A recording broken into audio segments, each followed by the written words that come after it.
ایام تشریق کون سے دن ہیں جن کو ایام تشریق کہا جاتا ہے، پھر ان دنوں میں کیا کیا جاتا ہے؟ دوسرے نمبر پر اس کی جو تکبیرات تشریق ہیں وہ بچوں پر بھی پڑھنا لازم ہے، اور نماز کے علاوہ میں بھی ان دنوں میں پڑھنی چاہیے یا نہیں پڑھنی چاہیے، ذرا تفصیل سے بتا دیجئے۔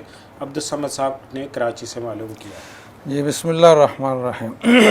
تو نابالغ بچوں پر تو لازم نہیں ہے، جی البتہ ان کو بھی اگر عادت مطلب ڈالی جائے اور ان سے بھی پڑھوایا جائے تو اچھی بات ہے، اور ایسی تربیت بچوں کو دینی چاہیے، لیکن اگر وہ نہ پڑھے تو کوئی گناہ نہیں ہے۔ باقی جو تشریق کا لفظ ہے تو عربی میں جو اپنا لغوی معنی کے لحاظ سے ہے، جو اس کا حقیقی فکس میننگ ہے وہ تو یہی ہے کہ عید کے دن کے بعد جو 3 دن ہے مسلسل، یعنی 11، 12، 13 ذی الحجہ، تو یہ تشریق کے دن کہلاتے ہیں۔ عید کا دن جو ہے یوم النحر کہلاتا ہے، اور اس سے پہلے ایک دن یوم عرفہ کہلاتا ہے۔ صحیح ہے۔ لیکن پھر عمومی استعمال میں اور اصطلاح میں تشریق کا لفظ ان 5 دنوں کے لیے بولا جاتا ہے، تو تکبیرات تشریق بھی اسی معنی میں ہے۔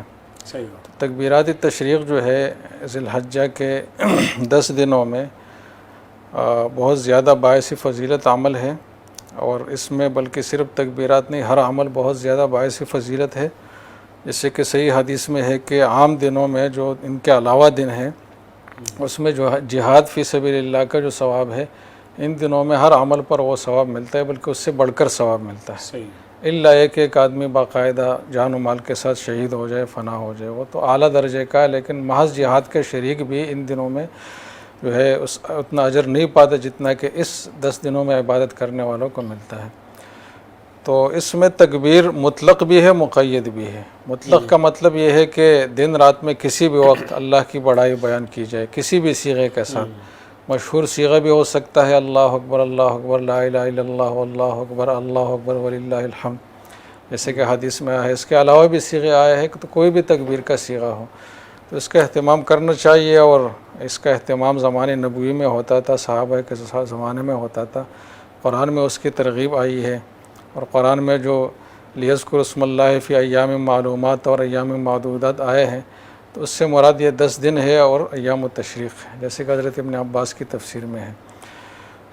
تو ایک عمومی ماحول ان دنوں میں مسلمان معاشرے میں ہونا چاہیے تکبیرات کا، اور جو اہل شان لوگ ہیں، جو مقتدی لوگ ہیں، علماء کرام ہیں، ان کو چاہیے کہ عوام کے سامنے ذرا زور سے تکبیر پڑھیں تاکہ ان کو یاد دہانی ہو، جیسے کہ صحابہ سے بھی یہ بات منقول ہے، حضرت ابن عمر اور دوسرے صحابہ سے، جیسے کہ بخاری نے بھی تعلیقاً اس کو روایت کیا ہے کہ وہ بازاروں میں نکل کر تکبیرات زور سے کہتے تھے، اور محض اس لیے نکلتے تھے کہ لوگوں کو ترغیب ہو اور تنبیہ ہو، اور لوگ مطلب یہ کہ تکبیرات پر آمادہ ہو جائے اور یہ عمل شروع ہو، تو بازار میں اس عمل کو زندہ کرنے کے لیے وہ نکلتے تھے، اور پھر لوگ ان کی تکبیریں سن کر باقاعدہ تکبیر پڑھنا شروع بھی کرتے تھے۔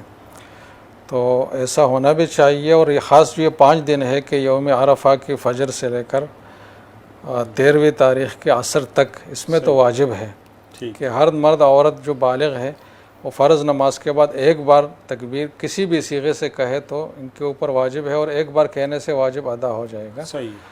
البتہ 3 بار کہے تو زیادہ بہتر بات ہے، اور مرد ذرا بلند آواز سے کہیں گے لیکن معتدل بلند آواز سے، اتنا نہ ہو کہ نماز میں مسجد میں جو مسبوقین ہیں ان کی نماز خراب ہو جائے، صحیح۔